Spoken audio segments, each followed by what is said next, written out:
Good morning વિદ્યાર્થીઓ, આપણે chapter 4 માં આગળ વધીએ.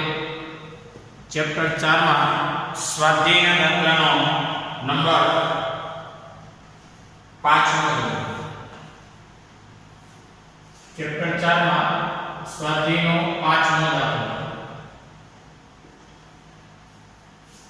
0.15 ટેસ્લાના નિયમિત ચુંબકીય ક્ષેત્ર સાથે ચુંબકીય ક્ષેત્ર એટલે D 0.15 ટેસ્લા નિયમિત ચુંબકીય ક્ષેત્રનો મતલબ થાય અચળ ચુંબકીય ક્ષેત્ર. એટલે આ ચુંબકીય ક્ષેત્રનું મૂલ્ય આવું હોય આને નિયમિત કહેવાય, અથવા તો એને સમાન ક્ષેત્ર કહેવાય. નિયમિત અથવા સમાન, આને અનિયમિત ક્ષેત્ર કહેવાય, અથવા તો અસમાન ક્ષેત્ર પણ કહી શકાય. એટલે આ નિયમિત ક્ષેત્ર એટલે જે ક્ષેત્રનું મૂલ્ય દરેક બિંદુએ સમાન જોવા મળતું હોય, મતલબ એનું મૂલ્ય અચળ હોય. આ અચળ એવું ચુંબકીય ક્ષેત્ર છે. ક્ષેત્ર સાથે 30 ડિગ્રીના ખૂણે બનાવતી દિશામાં રહેલા તારમાંથી 8 એમ્પિયર પ્રવાહ વહે છે. તાર પર લાગતા ટેક્સટમાં રકમમાં સુધારો છે, જરા જોઈ લો. તાર પર લાગતા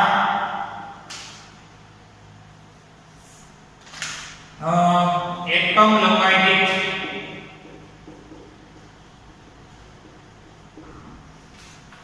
ચુંબકીય બળનું મૂલ્ય કેટલું?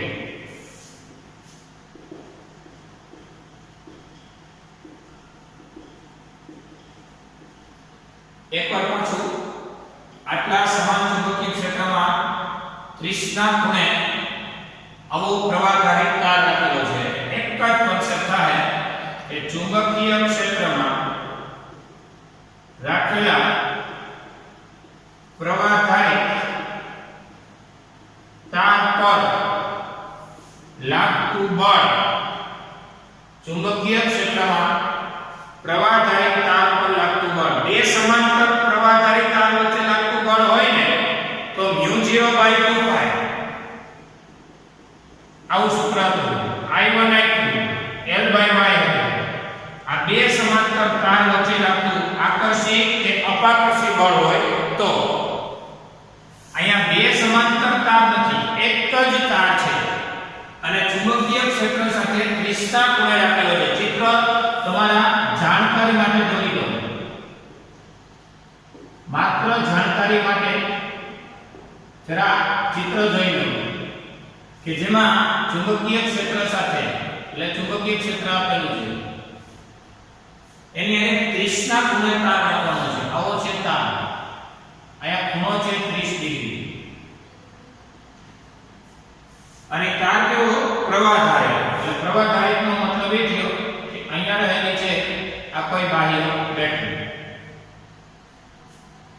એટલે આ થયો પ્રવાહધારી તાર કે જે પ્રવાહધારી તાર ચુંબકીય ક્ષેત્ર B વેક્ટર સાથે, ચિત્ર જોઈ શકો છો, ચુંબકીય ક્ષેત્ર B વેક્ટર સાથે આ પ્રવાહધારી તારે બનાવેલો ખૂણો 30 ડિગ્રી છે. પ્રવાહનું મૂલ્ય સમથિંગ છે, ચુંબકીય ક્ષેત્ર સમથિંગ છે. આપણો કોન્સેપ્ટ ચેક કરો, કયો ચુંબકીય ક્ષેત્રમાં રાખેલો હોય કોણ પ્રવાહધારી તાર, તો શું થાય એની ઉપર લાગતું બળ F બરાબર IL ક્રોસ B. આ સૂત્ર તમે જાણો છો. તો પછી બળનું મૂલ્ય F વેક્ટરનું માન બરાબર ILB sin θ. ક્રોસ એટલે અહીંયા sin થશે. બળના મૂલ્યને કહેવાય પ્રવાહ I L. L એટલે તારની લંબાઈ. એટલે અહીંયા એકમ લંબાઈ દીઠ કીધું છે એટલે આપણે લંબાઈ લઈ લઈશું છેદમાં, અને sin થીટા તમને આપેલો છે 30 ડિગ્રી. એટલે કે F/L, L છેદમાં 20, એને કહેવાય એકમ લંબાઈ દીઠ લાગતું બળ. વૈધો IB sin 30.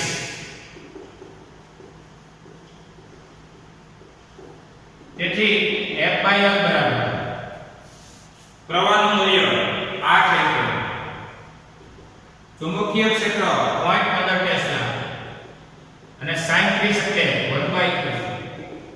તેથી F/L બરાબર આ થશે 8 ગુણ્યા 0.15 ના છેદમાં 2 એટલે કે 0.6 બધું થઈ ગયું. બળનો એકમ ન્યૂટન, લંબાઈનો એકમ મીટર. આ થયું એકમ લંબાઈ દીઠ બળનું મૂલ્ય. એકદમ સારો દાખલો છે અને જરૂરી કોન્સેપ્ટને નોંધી લો. આ કોન્સેપ્ટ પર ભણવાનો હોય છે. આ દાખલો ગમે ત્યાં નીટમાં ફેરવીને આવે ને તો થીટા બદલે, કોન્સેપ્ટનો બદલે સૂત્ર બદલવાનું નથી. અને MCQ માં ઇન્ટરેસ્ટ આવે તો પણ સૂત્ર તમને કમ્પ્લીટ હોય તો કોઈ પ્રોબ્લેમ થવાના નથી. આ ચેપ્ટર એટલું હેલું છે. સૂત્ર આવડે એટલે દાખલા આવડે. જરા જોઈ લો.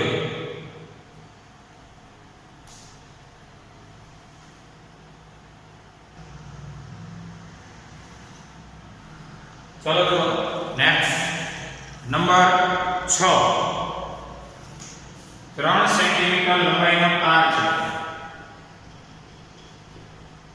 તારની લંબાઈ છે 3 સેન્ટીમીટર. એમાંથી 10 એમ્પિયર પ્રવાહ પસાર થાય છે, જેને એક સોલેનોઇડમાં તેની અક્ષને લંબ રૂપે રાખેલો છે. આ છે સોલેનોઇડ. આ છે સોલેનોઇડ. આ સોલેનોઇડની અક્ષ થઈ અને અક્ષને લંબ રૂપે તાર લખી. આ છે તાર. તારને રાખેલો છે સોલેનોઇડની અક્ષ સાથે લંબ રે એમ. સોલેનોઇડની અક્ષ અહીંયા x અક્ષ પસંદ થઈ છે અને તાર રાખી દીધો છે મેં y અક્ષ. સોલેનોઇડ ની અંદર ચુંબકીય ક્ષેત્ર આપેલું છે 0.27 ટેસ્લા. તાર પર કેટલું ચુંબકીય બળ લાગે? ચુંબકીય બળ એટલે જ બળ પૂછ્યું છે. પહેલી વેલ્યુ એ વાત વિચારો કે સોલેનોઇડ હોય એમાં ચુંબકીય ક્ષેત્ર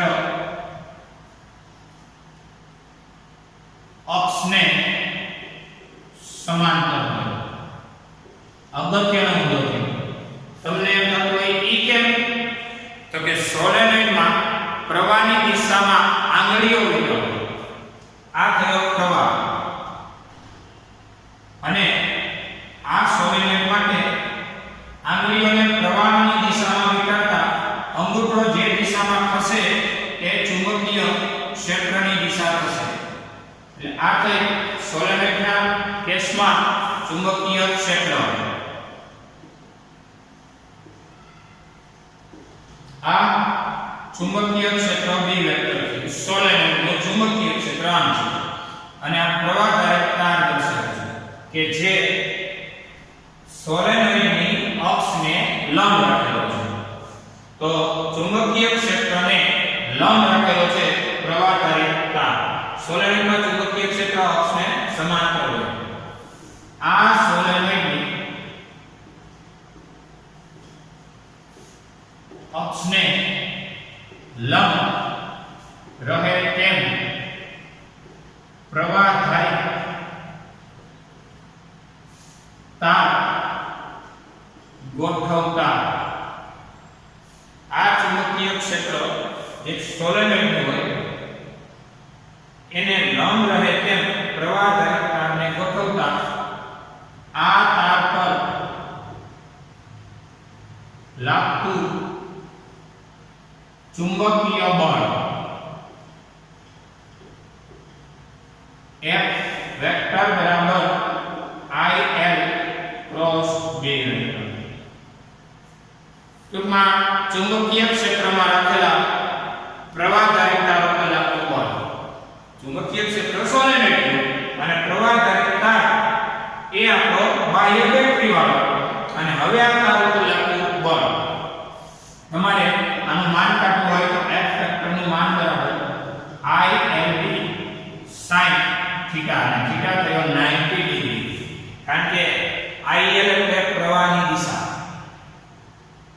અને B એટલે ચુંબકીય ક્ષેત્ર, બે વચ્ચેનો થીટા કેટલાનો થયો 90, ક્રોસ એટલે sin, તો આપણે જાણીએ છીએ I આપેલો છે, L આપેલો છે, P આપેલો છે, ફોર્સ મેળવવાનો છે. તો હવે ફોર્સ નું માન એટલે F બરાબર I એટલે 10 એમ્પિયર, L એટલે 3 સેન્ટીમીટર ના મીટર કરવા ફરજિયાત છે. આ 3 સેન્ટીમીટર ના આપણે કરી નાખશું મીટર. L હવે B 0.27 sin 0 sin 1 એટલે કે F બરાબર. હવે ઘાત સેટ કરીએ, આનું કેલ્ક્યુલેટર મારીએ તો 0.27 ગુણ્યા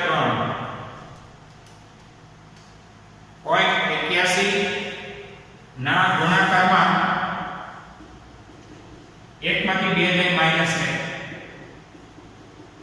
0.81 ના છેદમાં 10 કરો, અથવા તો આમ ખસેડી દો તો જે એક કટ થાય 8.1 એની સામે એક ઘાત અધિક કટ થાય 10 ની માઈનસ 2, બળનો એકમ થાય ન્યૂટન. આટલા ન્યૂટનનું બળ લાગે. જોઈએ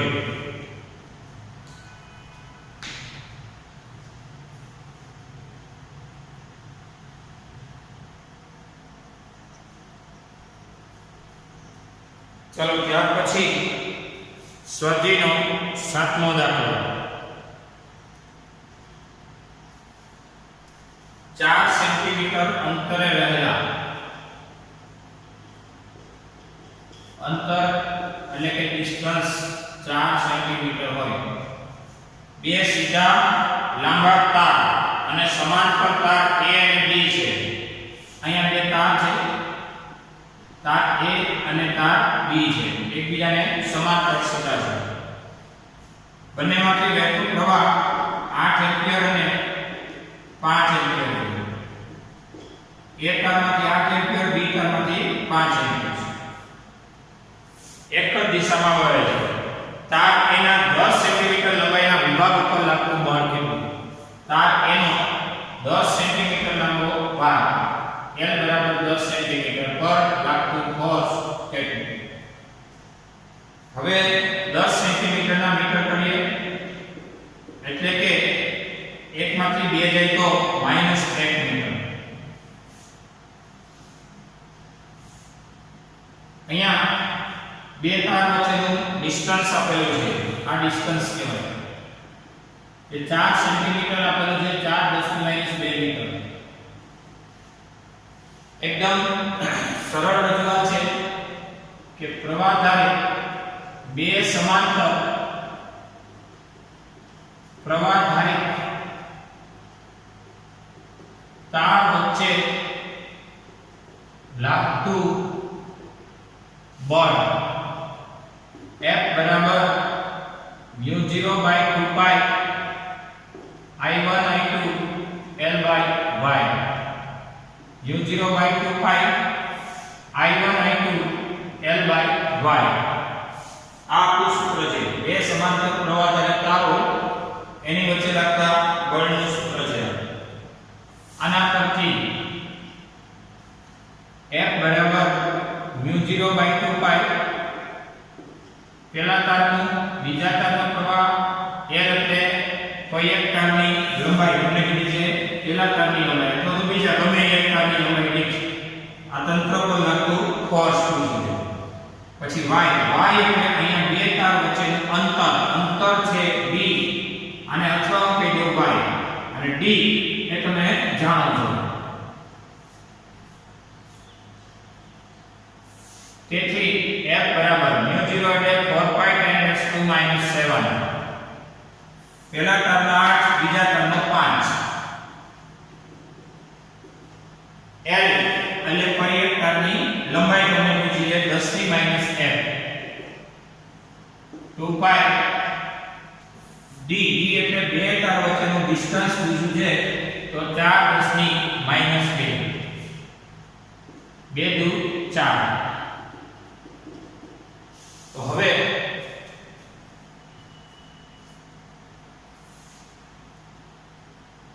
8 દુ 16,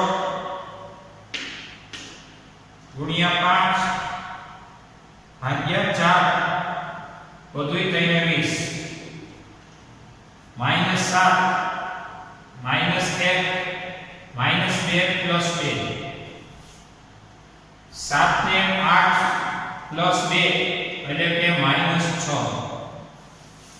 તો ફાઇનલી તમારો આ જવાબ લખી શકાય અને આમાં આવી ગયો એટલે 2.0 મતલબ 2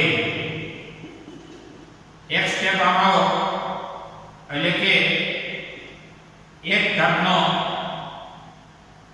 તમને વધારો થશે એટલે કે -5 બળનો એકમ વિકર્ણ. આ તમારો જવાબ છે. જોઈ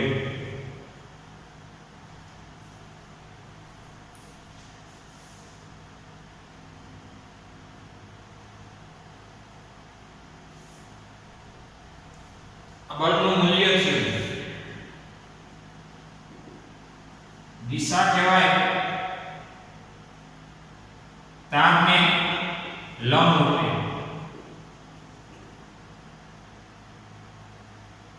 અથવા તારને લંબ અને એનો પ્રકાર કહો એ થયો આકર્ષી બળ. કારણ કે એક દિશામાં હોય તો આકર્ષી બળ, એક સમાન વીજભાર હોય તો અપાકર્ષી બળ, એક સમાન દિશામાં પ્રવાહ હોય તો આકર્ષી બળ. જોઈએ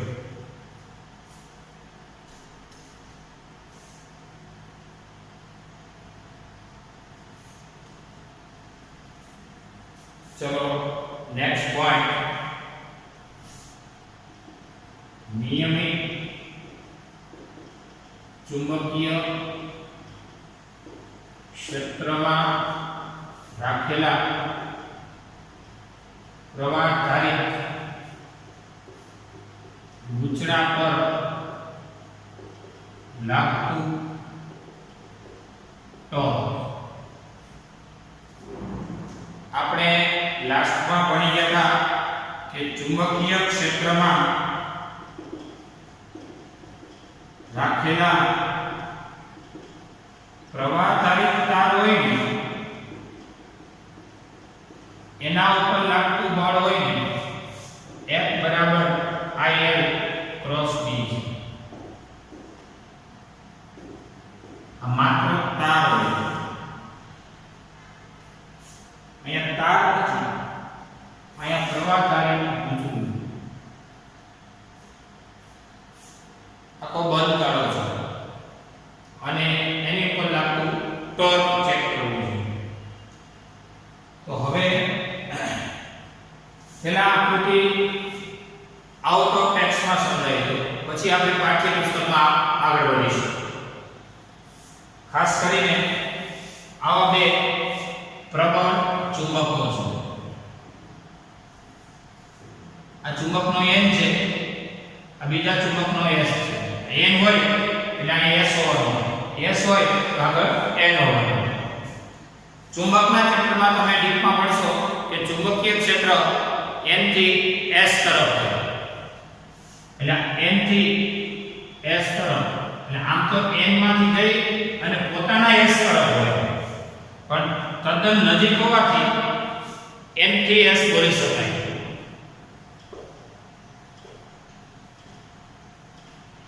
ડાયપોલ જેવું. ડાયપોલમાં તમે આવું ભણ્યા હતા કે આ ધન પોલ હોય અને આ ઋણ પોલ હોય તો પછી ધનનું ક્ષેત્ર એ કઈ ઋણ તરફ ન જતું હોય પણ એ ધનનું ક્ષેત્ર આવું હોય અને ઋણનું ક્ષેત્ર આવું હોય. એ આપણે ભણ્યા હતા. એકમ ધન વીજભાર મૂકી અને આકર્ષી કે અપાકર્ષી દિશા સેટ કરી હોય, પણ આ ધનથી ઋણ તરફનું પરિણામી ક્ષેત્ર જો તો આમ થઈ ગયું સળંગ નજીક હોવાને કારણે. એકલો N હોય એવું કોઈ ચુંબક હોતું જ નથી, એકલો S હોય એવું નથી હોતું. એટલે NS એક સાથે જ હોવાના, આમ જ હોય N તો NS, બાજુમાં S તો N. એટલે બે ચુંબકો ની વાત થઈ. માત્ર એકલો ચુંબક હોય તો આમ થવાનું N S એટલે ક્ષેત્ર રેખા અહીંયા આમ બંધ કાઢવાનું. અંદર આમ બધું કાઢો, આને કહેવાય બંધ ગાળો. જ્યારે તમે વિદ્યુત ક્ષેત્રમાં ભણ્યા હતા, ધનમાંથી નીકળે નજીકના ઋણમાં અંત પામે એ હતું વિદ્યુત ક્ષેત્રની લાક્ષણિકતા. ચુંબકીય ક્ષેત્રમાં જે આવશે ત્યારે એમ કહેવાશે n માંથી નીકળી s માં જઈ ફરી s થી n માં આવે અને બંધ ગાળા બનાવે. એટલે આ એકલો ચુંબક હોય તો આવું, પણ ચુંબકની નજીક અન્ય ચુંબક હોય n થી s તરફનું ચુંબકીય ક્ષેત્ર છે. આ ચુંબકીય ક્ષેત્ર જે કંઈ તમે જુઓ છો એમાં રાખી દેવી છે આવી કોઈ પ્રવાહધારી લંબચોરસ લૂપ.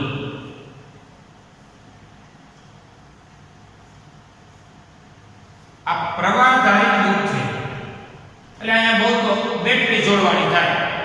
અત્યારે તમને આકૃતિ માત્ર જાણકારી માટે બતાવું છું. આ સમજાશે પછી આપણે ટોપિકમાં આગળ વધીશું. તો અહીંયા પ્રવાહધારી ગુજરું થયું. પ્રવાહધારી ગુજરું બે ચુંબકોની વચ્ચે રાખેલું પ્રવાહધારી ગુજરું કઈ રીતે ફરે એ આપણો કોન્સેપ્ટ છે. અહીંથી પ્રવાહ જશે એ કહેવાશે અહીંયા, ત્યાર પછી અહીંયા અને સામે આવશે અને આ થઈ ગુજરાની અક્ષ.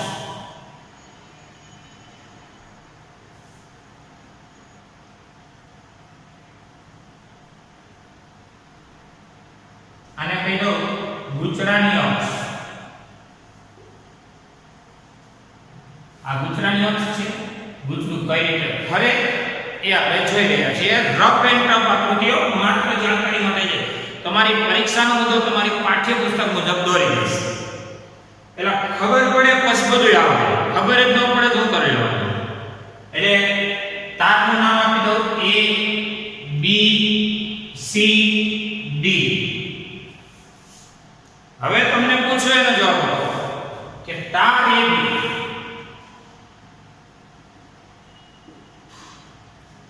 નો પ્રવાહ જો ઉપર જાય છે, ચુંબકીય ક્ષેત્ર જો એને લંબ છે, તો તાર AB માટે F બરાબર IL ક્રોસ D. તેથી F વેક્ટરનું માન બરાબર ILB sin 90 ડિગ્રી. કારણ કે પ્રવાહ ચુંબકીય ક્ષેત્રમાં થીટા થયો 90 નો એટલે મૂલ્ય થયું ILB. હવે એની દિશાની વાત કરો, આ તો મૂલ્ય છે. હવે દિશા ક્યાં? તો કે કોની? કે બળની. શેની વાત કરે છે? ભાઈ બળ. તો બળની દિશા નક્કી કરવા માટે પહેલી આંગળી પ્રવાહની દિશામાં, ચલો જો. બીજી આંગળી ચુંબકીય ક્ષેત્રની દિશામાં. જો બળ ક્યાં લાગે છે ચેક કરો, અંદર. એટલે દિશા બળની અંદર તરફની થઈ. દિશા અંદર તરફ. આ રીતે આ તમારું બીસી તાર છે. ગુજરું આમ લખેલું છે. તો બીસી તાર ને ધ્યાનમાં લો. આ બીસી તાર અત્યારે મેં 3D માં દોર્યો છે. ખરેખર તમારી પાસેનો તાર બીસી આ ટાઈપનો છે. જો આમ રાખેલું હોય એટલે આ એક પ્રવાહ, આમ પ્રવાહ IL ની દિશા B ની દિશામાં થીટા 90. હવે આ જે તમને દેખાય છે આમ ખરેખર આમ રાખેલું છે. તો એમાં બીસી તાર એ ચુંબકીય ક્ષેત્રની દિશામાં છે અને ચુંબકીય ક્ષેત્રની દિશામાં કદાચ ન હોય તો પણ ખબર પડી જાય. કારણ કે આપણે એવું નથી ગોખાવતા કે આ પાટીઓ આજે કઈ ગુજરું એ આમ જ રાખે પછી ફેરવો, આવું કઈ ના હોય. આમ એ હોય. સપોઝ બીસી આમ છે અને ચુંબકીય ક્ષેત્ર આમ છે તો લાગતું બળ પણ તમે મેન્ટેન કરી શકશો. જો બીજો મુદ્દો બીસી માટે, તાર બીસી માટે બળ F બરાબર ILB sin 0. જો તાર BC ચુંબકીય ક્ષેત્રને સમાંતર હોય, દાખલા તરીકે ચુંબકીય ક્ષેત્રને સમાંતર નથી, તો પ્રવાહની દિશામાં પહેલી આંગળી, ચુંબકીય ક્ષેત્રમાં બીજી આંગળી, તો બળની દિશા આવશે નીચે. કારણ કે તાર BC આમ હોય, સપોઝ આ રીતે હોય, બની શકે ને, ઘણું હોય તો બધું હોય, આમેય હોય, આમેય હોય, સહી ત્રાસોય હોય. બધી શક્યતા વિચારવાની છે BC માટે. જ્યારે AB માટે તો એક જ શક્યતા હોય કે એ ઊભો જ રહે, આ છે, આમ જ હોય. જ્યારે BC માં BC આમે હોય, BC આમે હોય, બધી દિશામાં હોય ને, તો પછી આપણે હાલમાં BC ચુંબકીય ક્ષેત્રની દિશા રાખ્યો એટલે પ્રવાહ અને ચુંબકીય ક્ષેત્ર એક દિશામાં થઈ ગયા એટલે sin 0 0 કરી દીધું, તો કોઈ ફોર્સ લાગે નહીં. અથવા BC માટે F બરાબર ILB sin θ, એમાં તાર BC એ ચુંબકીય ક્ષેત્રને સપોઝ લંબ છે, મૂલ્ય કહેવાય ILB, આ મૂલ્ય થયું. અને દિશાની વાત કરો, જો IL ની દિશામાં પહેલી આંગળી આમ IL એટલે લંબ હોય, ચુંબકીય ક્ષેત્રમાં બીજી આંગળી અંગૂઠો જો નીચે આવે છે એટલે દિશા કહેવાય નીચે તરફ. નીચે તરફ મતલબ આ દિશામાં. જો BC એ B આરે લંબ હોય તો, અને જો સમાંતર હોય તો કોઈ ફોર્સ ન લાગે, લંબ હોય તો ફોર્સ લાગે પણ નીચે લાગે, અથવા તો કઈ જેટલો થીટા બનાવે એટલો. કારણ કે જે BC બનાવશે ને એટલો જ આમાં AD બનાવવાનો છે, એટલે એ કઈ બીજા નહીં, એનાથી પરિણામી અસર નાબૂદ થશે. હમણાં આ BC તાર માટે. હવે CD તાર 1 2 ચલો જોજો. હવે CD તાર માટે F બરાબર IL cross B, ILB sin θ IF નું માન છે. CD તાર ક્યાં છે? તો IL, B ક્યાં છે? તો આમ. IL CD નો નીચે, B તો આમ જ છે ને, તો બળ ક્યાં લાગે છે? બહાર. આ ક્યાં લાગ્યું હતું? અંદર. એનો વિરોધ કરતી દિશામાં, એટલે આ દિશામાં બળ આવવા માંડ્યું છે. આ બિંદુએ બળ આ દિશામાં આવે અને કે બહાર. અહીંયા જાતું તો એને કે અંદર. એટલે sin 1 બળ કહેવાય ILB, આ એનું થયું મૂલ્ય થયું.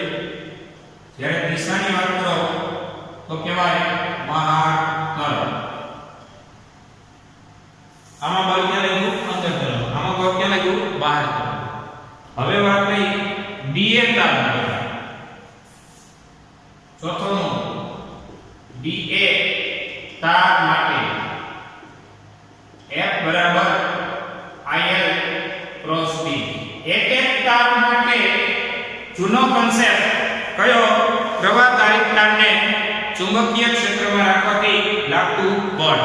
અને આ પ્રવાહનો ઉદ્ગમ એટલે અહીંયા કોઈ આપણી બેટરી હોઈ શકે, એ પ્રવાહનો ઉદ્ગમ તરીકે એને આપણે બેટરીનો કોન્ટેક્ટ આપશું.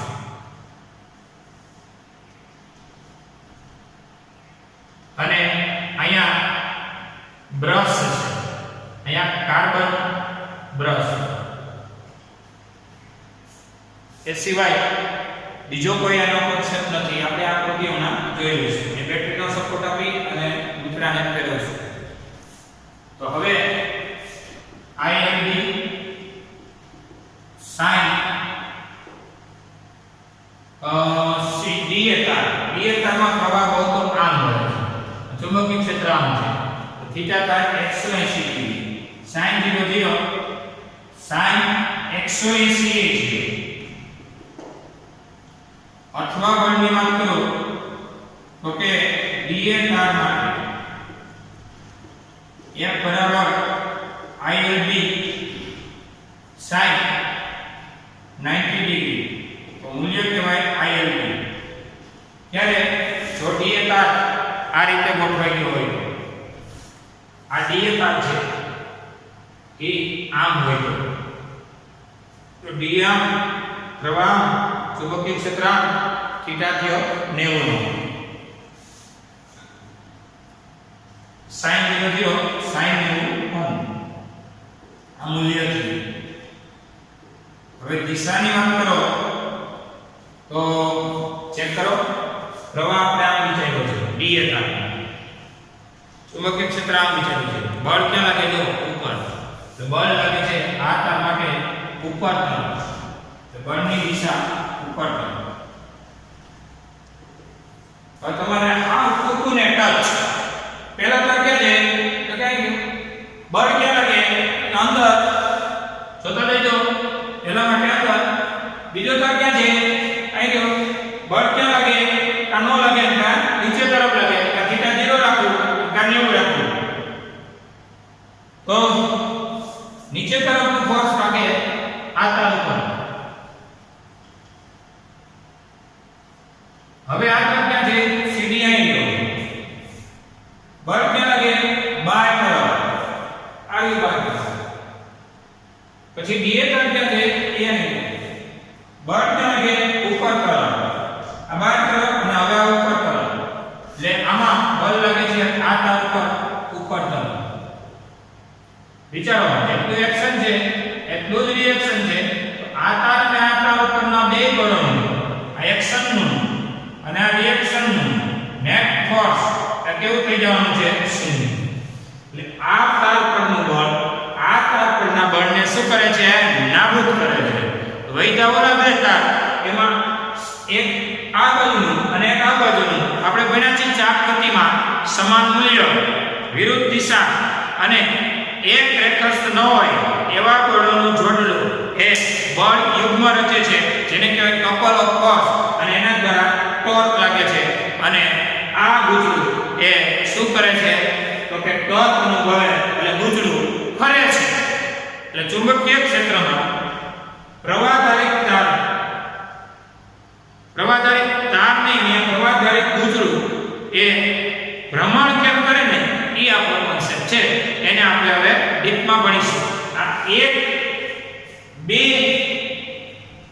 3 અને 4 અને આ રફ એન્ડ ટફ આકૃતિ મગજમાં બેસી જાય તો હમણાં તાત્કાલિક બધો આગળ વધારી દઈશું.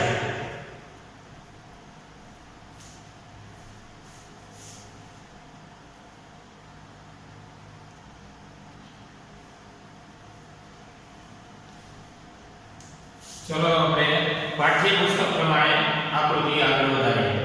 આવું છે નિયમિત ચુંબકીય ક્ષેત્ર, મતલબ બે પ્રબળ ચુંબકો.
આ બે ચુંબકો ની વચ્ચે આવી કોઈ અક્ષ છે,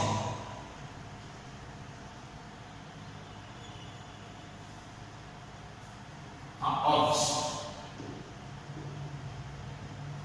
આ ચુંબકોનું બે ચુંબકો માટે ચુંબકીય ક્ષેત્ર મતલબ અહીંયા રાખી દઉં n, અહીંયા હોવાનો s, એટલે આ થયું ચુંબકીય ક્ષેત્રની દિશા n થી s તરફ, જેને આપણે કહીશું b વેક્ટર. હવે વાત થઈ આવું એક આંટાવાળું પ્રવાહધારી લંબચોરસ ગૂંચળાની.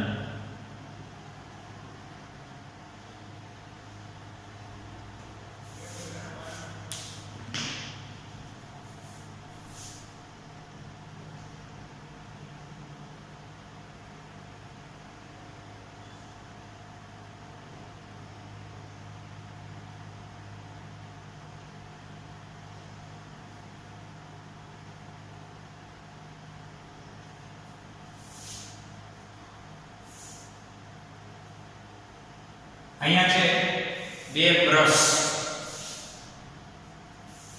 અને આ છે સ્લિપ રિંગ. આ છે બ્રશ,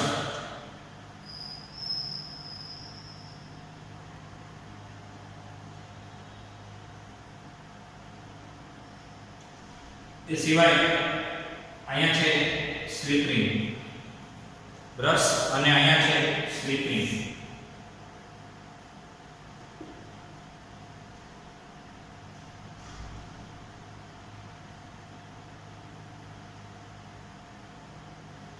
હવે આની સાથે જોડેલી છે બેટરી.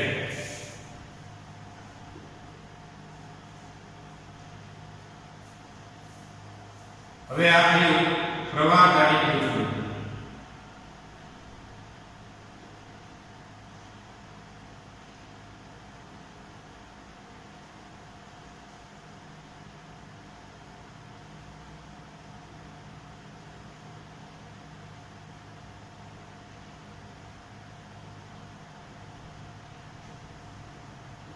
પ્રવાહધારી ગૂંચળું. પ્રવાહધારી ગૂંચળાને ચુંબકીય ક્ષેત્રને બે ચુંબકોની વચ્ચેના ચુંબકીય ક્ષેત્રમાં એવી રીતે રાખ્યું છે કે જેથી ચુંબકીય ક્ષેત્ર અને આ ગૂંચળાનું સમતલ એકબીજાને સમાંતર, ચુંબકીય ક્ષેત્રની દિશા અને ગૂંચળાનું સમતલ એકબીજાને પેરેલલ છે એમ રહેતું છે હાલમાં. હવે તમારી પાસેની આકૃતિમાં ABCD બિંદુઓને ધ્યાનમાં લો. ABCD. હવે તાર AB માટે લાગતું ફોર્સ, કારણ કે તાર AB નો પ્રવાહ આમ છે, ચુંબકીય ક્ષેત્ર આમ છે, તો લાગતું ફોર્સ કહેવાય પહેલો તાર AB પર લાગતું ફોર્સ F બરાબર IL ક્રોસ B. એનું માન F વેક્ટર નું માન છે ILB sin 90 ડિગ્રી. કારણ કે IL આમ છે, B એને લંબ છે, sin 00 sin 91 મૂલ્ય કહેવાય ILB. આ થયું મૂલ્ય. બળનું મૂલ્ય F બરાબર ILB. બળની દિશા તાર AB માટે બળની દિશા જમણા હાથના સ્ક્રૂના નિયમની મદદથી IL ની દિશામાં પહેલી આંગળી, B ની દિશામાં બીજી આંગળી, બળ લાગે છે નીચે તરફ, એટલે આ તાર AB પર બળની દિશા થઈ અધો દિશા. બળની દિશા નીચે તરફ અથવા તો અધો દિશા. એ જ રીતે તાર BC પર લાગતું બળ, ચુંબકીય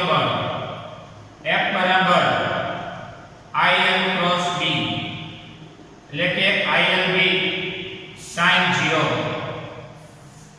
IL અને B એક દિશામાં sin 0 0 બળનું મૂલ્ય લખવું નથી તો પછી દિશાની વાત કરવાની નથી કરવી હોય તો કરી દો IL ની દિશામાં પહેલી આંગળી તો B ની દિશામાં બીજી આંગળી દિશા કેવી રીતે સેટ કરો એકની એક આંગળી જમણા હાથની ત્રણે ત્રણ પહેલી આંગળી બીજી આંગળી અંગૂઠો ત્રણે ત્રણ કેવો હોવો જોઈએ લંબ sin 0 0 કોઈ ફોર્સ લાગતો નથી બળ લાગતું નથી દિશા શું કરવી